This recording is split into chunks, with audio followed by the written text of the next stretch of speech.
Welcome to this edition of News Today, a series where we briefly discuss and analyze important news of the day. Without delay, let's explore the headlines first. India to fence entire 1,643 km stretch of border with Myanmar, says Home Minister. Centre has taken action on the judicial processes and their reforms, report. Citizen Financial Cyber Fraud Reporting and Management System has registered around 1.1 million financial cyber fraud cases in 2023. The Standing Committee on Labour, Textiles and Skill Development presented a report on the development of cotton sector. Centre has revised Pradhan Mantri Khanij Kshetra Kalyan Yojana guidelines for utilisation of fund. Standing Committee on Finance has released a report on performance review and regulation of insurance sector. Starting with the first news. India to fence entire 1,643 km stretch of border with Myanmar, says Home Minister. Its primary aim is to enhance surveillance capabilities and establish a patrol track along the border for effective monitoring. The announcement aligns with the government's dedication to fortify national borders. Need for border fencing is imperative due to the absence of natural barriers, leaving India's borders vulnerable apart from the Himalayas. Diplomatically, open borders with Nepal, Bhutan, and a free movement regime with Myanmar create challenges in regulating movement. Border fencing is necessary for tackling porous borders with Pakistan and Bangladesh. Issues like cross-border terrorism, illegal migration, smuggling and trafficking also necessitate border fencing. Now let's also discuss the issues in border fencing. There are delays in the acquisition of land as land is a state subject. Also, locals fear loss of portions of their land. Rugged terrains such as marshy land, riverine borders, high mountains and extreme climatic conditions like in Siachen Glacier is another major concern. Also, some of India's borders with its neighbours are disputed and therefore are not demarcated. Lastly, there is high cost involved in construction and maintenance. At last, now let's have a look at the key initiatives taken for effective border fencing. One notable effort is the implementation of smart fencing through initiatives like BOLD QIT, which stands for Border Electronically Dominated QRT Interception Technique, as part of the Comprehensive Integrated Border Management System, particularly along Indo-Bangladesh and Pakistan border areas. Additionally, the Border Infrastructure and Management Scheme has been instrumental, focusing on the construction of border fences and floodlights. Moreover, the Forest Conservation Amendment Bill of 2023 plays a crucial role by providing exemptions for strategic projects related to national security within 100 kilometers of the international borders, LAC and LOC, further fortifying border security measures. Coming to the next news. Recently, the Centre has taken action on the judicial processes and their reforms report. The report was submitted by the Standing Committee on Personnel, Public Grievances and Law and Justice in August 2023. Let's go through the recommendations which have been accepted by the government. A requirement for the establishment of regional benches of Supreme Court at 4 or 5 locations as per the Article 130 of the Indian Constitution, which provides for the Supreme Court to sit in Delhi or in such other places as the CJI with the approval of the President may appoint. The Supreme Court should issue directions to all High Courts to publish their annual reports, as courts are also public institutions. At present, only the Supreme Court and some of the High Courts are publishing their annual reports. Let's take a look at some other recommendations for reforms in the Supreme Court and High Courts. Firstly, an increase in the retirement age for judges. The reason that has been cited is the need to be increased to keep pace with advances in medical sciences and increased longevity. Currently, it is 65 for Supreme Court judges and 62 for High Court judges. Next, a law for mandatory declaration of assets by the judges. As a general practice, all constitutional functionaries and government servants must file annual returns of their assets and liabilities. Thirdly, the Memorandum of Procedure may factor in aspect of social diversity to enhance the representation of women, minorities, etc. in the higher judiciary. Lastly, the staggered vacation by individual judges at different times of the year, as vacations in judiciary is a colonial legacy. Staggered vacation will facilitate reducing pendency of cases and mitigate the inconvenience faced by the litigants. Moving on to the next news. Citizen Financial Cyber Fraud Reporting and Management System has registered around 1.1 million financial cyber fraud cases in 2023. This system has been set up under the Indian Cybercrime Coordination Center for immediate reporting of financial frauds and to stop siphoning off funds by the fraudsters. Indian Cybercrime Coordination Center has been established by the Ministry of Home Affairs to provide an ecosystem for law enforcement agencies for dealing with cybercrime and act as a nodal point. Financial cyber frauds are intentional and illegal act of deception to deprive someone of their money using the digital means. These involve debit or credit card frauds, internet banking and UPI related frauds, and ransomware attacks. Now let's delve into the reasons for rise in cyber financial frauds. First and foremost is the increase in adoption of digital payments combined with lack of financial literacy. Also, mushrooming of fraudulent apps with ability to capture financial data. Additionally, using dark patterns, which are interfaces to trick users into desired behavior, such as availing instant loans for luring vulnerable consumers. Lastly, low regulatory compliance level by the banking sectors further contributes to the reason. To forge a comprehensive way forward, it is imperative to integrate all financial institutions on centralized financial crime risk management system, ensuring streamlined monitoring and regulation. Simultaneously, whitelisting digital lending apps can enhance consumer protection and confidence in the digital financial landscape. Establishing the Digital India Trust Agency can serve as a pivotal step to verify and authorize lending apps. Complementing these efforts, the enactment of the Banning of Unregulated Lending Activities Act can mitigate risks associated with unregulated lending practices. Moreover, fortifying digital financial transactions with robust safeguards will reinforce trust and resilience in the evolving financial ecosystem. India has also taken some initiatives to curb financial cyber frauds.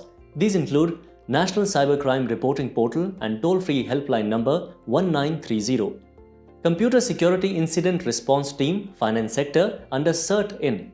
Advisories and regulations by RBI for cybersecurity in banking sector and restrictions on cloning of phone SIM cards. Coming to the next news. The Standing Committee on Labour, Textiles and Skill Development presented a report on development of cotton sector. Cotton is an important commercial crop, with India being first in the world in area under cotton cultivation. India is the second largest producer and second largest consumer of cotton. Majorly, cotton is produced in 11 states, with Gujarat, Maharashtra and Telangana having a major share. The committee has observed that cotton sector faces many challenges. Firstly, fluctuating production growth due to cultivation in rain-fed conditions. India's extremely low per hectare cotton yield is another problem, which is 447 as compared to China's 1993. The same can be ascribed to the outdated BTC technology, whitefly and pink bollworm infestation, deterioration in soil health due to absence of crop rotation and proper crop residue management, higher area expansion in less efficient districts. The committee recommended that the government should come up with an umbrella policy approach for cotton sector linking the activities in all spheres, overhaul the cropping system, strengthen market linkages, enhance R&D to develop new cotton varieties and improve pest management practices, and also bring more area of cotton cultivation under irrigation and increase its productivity. Lastly, address the problems faced by farmers in procuring the genetically modified seeds by measures like cap on prices, seed development by government entities, etc. Several initiatives have been taken to boost the growth of the cotton sector, like the PM Mega Integrated Textile Region and Apparel or PM Mitra Park Scheme, Cotton Development Program under the National Food Security Mission, the introduction of a mobile app Cot Ally to increase awareness about minimum support price for cotton, branding of Indian cotton as Kasturi Cotton India, and lastly, project targeting technologies to agroecological zones, large-scale demonstrations of best practices to enhance cotton productivity under the NFSM. Moving on to the next news. Centre has revised Pradhan Khanij Kshetra Kalyan Yojana guidelines for utilization of fund. Let's start by first discussing about the scheme. It was launched in 2015 by the Centre under Mines and Minerals Development and Regulation or MMDR Act 1957. It functions under the Ministry of Mines and its purpose is to ensure certain minimum provisions for development programs by all district mineral foundations. If we talk about District Mineral Foundations or DMF, then it is a non-profit trust under MMDR Act set up by the state governments in all mining affected districts. Mining companies are required to contribute 10% and 30% of the royalty to DMFs in addition to the royalty paid to the state governments. The key objectives of the scheme is to implement various welfare programs in mining affected areas and minimize adverse impacts of mining.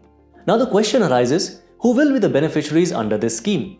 Beneficiaries includes directly affected people, which includes affected family as well as displaced family as defined under Right to Fair Compensation and Transparency in Land Acquisition, Rehabilitation and Resettlement Act 2013, and any other as appropriately identified by the concerned Gram Sabha, and also directly or indirectly affected areas. As per the recent revised guideline, 70% of the fund should be utilized for high priority sectors and 30% for other priority sectors. Earlier, this ratio was 60% and 40%. Some other features of the scheme include special provisions for scheduled areas and provides for yearly audit of the accounts of the DMFs. Now let's also talk about different sectors for utilization of funds under Pradhan Mantri Khanij Kshetra Kalyan Yojana. First is high priority sectors, which include drinking water supply, environment preservation and pollution control measures, healthcare, education, welfare of women and children, welfare of aged and differently abled. Other priority sectors include physical infrastructure, irrigation, energy and watershed development, and any other measures for enhancing environmental quality in the mining affected district. Coming to the next news, the Standing Committee on Finance has released a report on performance review and regulation of insurance sector. Before we proceed, let's take a look at the status of India's insurance sector. First, insurance penetration, which is defined as a percentage of insurance premium to the GDP. In India, the insurance penetration stood at 4.2% in 2021-22, while the global average was 7%. In 2001-2, India's insurance penetration was 2.7%. Next, insurance density, which is defined as the ratio of premium to population. In India, the insurance density stood at $91 in 2021-22, while the global average was $874, in comparison to $11.5 in 2001 and 2. India ranked 10th in global insurance business with a market share of 1.85% in 2021. Let's go through a few recommendations of the committee. The committee has recommended to allow composite licensing, enabling an insurance company to offer both life and non-life insurance products. The benefits can be reduction of costs and compliance hassles for insurers, and that can offer customers more choice and value. The next recommendation is rationalization of the GST rate on insurance products, especially health and term insurance, is the next recommendation, which at present is 18%.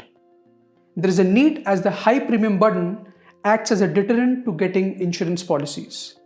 The next recommendation is the introduction of open architecture concept for insurance agents, which enables agents to associate with multiple insurance companies, the benefits of which can be higher insurance penetration, financial inclusion, and lower distribution costs. For unclaimed policies, a central portal like Udgam portal by RBI can be created. As regards capital requirement, the RBI on behalf of Government of India can issue on-tap bonds of up to 50 years for investment by insurance companies. Let's go through the various steps that have been taken to regulate the insurance sector, like the Insurance Act of 1938, the Insurance Regulatory and Development Authority of India, the establishment of an insurance division of Department of Financial Services under the Ministry of Finance. The place in the news for today is Iran. Recently, Iran announced a 15-day visa-free policy for Indian tourists. Iran is a country in the Middle East or the West Asia. Its bordering nations are Afghanistan, Pakistan, Turkmenistan, Azerbaijan, Armenia, Turkey, and Iraq. Its bordering water bodies include the Caspian Sea, Gulf of Oman, and the Persian Gulf. Let's briefly go through the geographical features of Iran. Zagros and Elburz are its major mountain ranges. Mount Damavan is the highest point of the country, which is also a dormant volcano and also the highest volcano in the Middle East. Its major deserts are Dast Kavir, and Dast Lut. As we conclude today's main news, let's take a look at some quick updates. Recently, the Prime Minister-led panel cleared names for chairperson of Lokpal. Lokpal and Lokayukt Act 2023 provide for establishment of Lokpal for Union and Lokayukt for states to inquire into allegations of corruption against certain public functionaries. Jurisdiction of Lokpal includes Prime Minister, Ministers, Members of Parliament, Groups A, B, C and D officers and officials of central government. UN Women will provide technical assistance to Kerala for the Safe City project and Gender Data Hub. Established in 2010, UN Women is the UN organization dedicated to gender equality and empowerment of women. Safe City Projects is an initiative of the Ministry of Home Affairs under the Nirbhaya Fund scheme. It aims to create a safe, secure and empowering environment for women in public places. The Ministry of Consumer Affairs, Food and Public Distribution launched a pilot to onboard the Fair Price shops on the Open Network Digital Commerce. Fair Price shops have been licensed to distribute essential commodities to the ration card holders under the Targeted Public Distribution System. JustPay, Zoho and Decentro have received final authorization from Reserve Bank of India for payment aggregator licenses. Payment aggregators are entities that facilitate e-commerce sites and merchants to accept various payment instruments from the customers without the need for merchants to create a separate payment integration system of their own. Due to heavy snowfall, Himalayan black bears are provided a special diet to aid them during hibernation at the rehabilitation center of Dachigam National Park. Dachigam National Park is located in Jammu and Kashmir and spread in Zabarwan mountain ranges of Great Himalayas. It occupies almost half of the catchment zone of the world-famous Dal Lake. Dagwan is the major river in the park. IIT Kanpur has successfully built and tested India's first hyper-velocity expansion tunnel test facility. It puts India amongst only a handful of countries with this advanced hypersonic testing capability.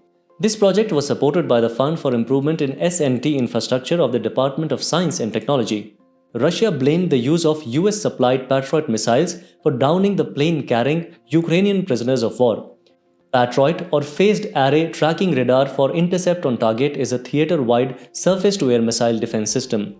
It is considered one of the most advanced air defense systems in the US arsenal. It was also used in the 1991 Gulf War and during the US invasion of Iraq in 2003. Tripura Board of Secondary Education has allowed both Roman and Bengali scripts for Kokborok examination in Tripura.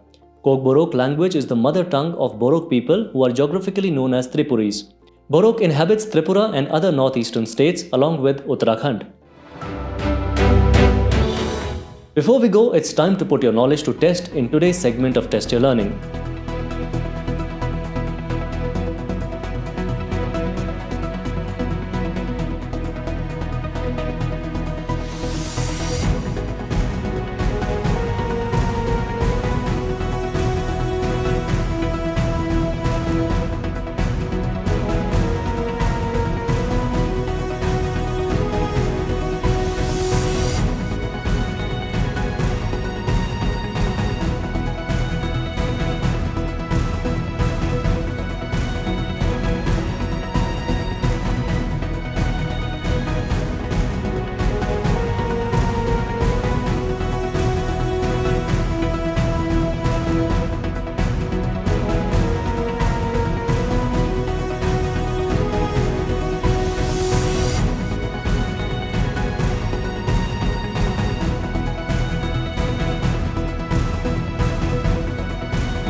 Thank you for joining us. We hope you have enjoyed this edition of News Today. To get the answers to today's quiz and to download the PDF of News Today, make sure to check out the links in the description below.